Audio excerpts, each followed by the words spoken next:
Hello. So I want to get you prepared for the winter solstice Yule ritual, which we will be performing on the 21st. And for that ritual, all white candles are traditional, as well as black in the center. If you have a candelabra, 5 candles or more, black in the center with white surrounding. And that's what I'll be using during the ceremony. The other thing is we definitely want to have a list of things we want to get rid of. So make sure that you put a list together of things you want to get rid of, even things that you want to get rid of in the world. So like, anything that's negative. And I like to put down a list of 13 things. You can put more or less, but 13 I like to do. The other thing that that you will want to do is make your potion. So this potion is known as a protection brew. Traditionally, it's the second and third degree that make this potion, so priestesses and high priestesses. However, in our sacred circle, I want everyone to be able to make this brew and use it in the ceremony. And this brew is so sacred to us. It represents the power of the goddess, and during this time of light, we celebrate light workers. And I believe that each one of you is a light worker.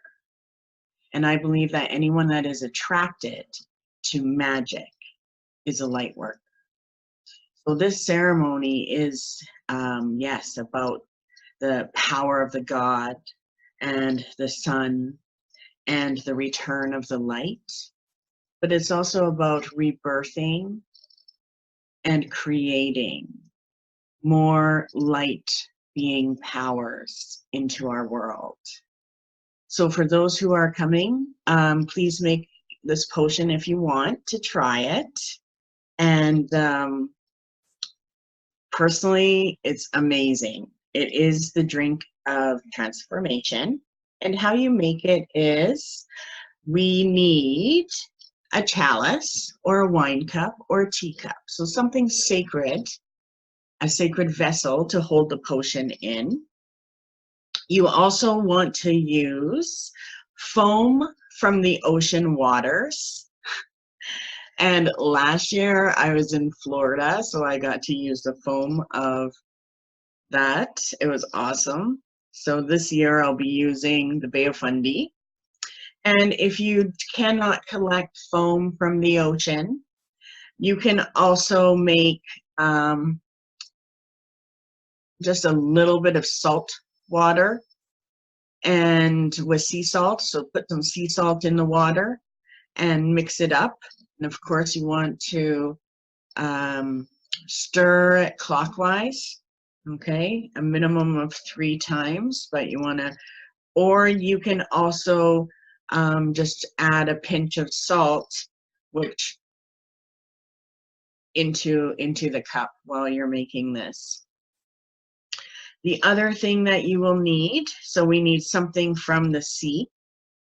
The other thing we need is light for our spirit and light of the sun. So we will use solar water.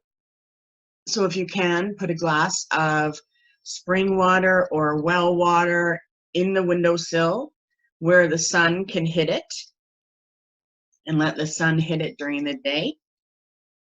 And then you can use that in the chalice.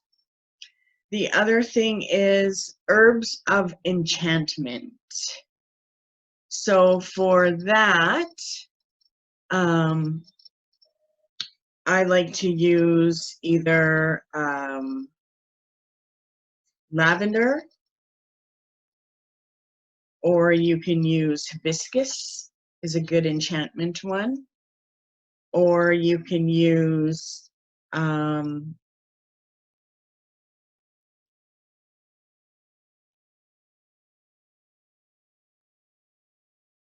you can also use an amethyst stone. I've done that. You can also use a quartz crystal and tell it that you want the power of enchantment to go into it. And remember, when you're using herbs and stones, you need to charge them and then put them into the cup. And we just want, for herbs, we just want something very small. Agrimony is also a really good herb for this. The other thing is, or you can choose a tea. You can put a little bit of a tea in there if you have, or cranberry is good. If you have any elderberry, you can do that. Peppermint is good. So see what herbs you have. Cinnamon is really good. So if you put just a dash of cinnamon in there. The other thing is for protection and blessings, we want to add honey. So honey is just a little drop of honey in it, like you're making a tea. And we also need to add some seeds or wheat. So I like to use, I'll just put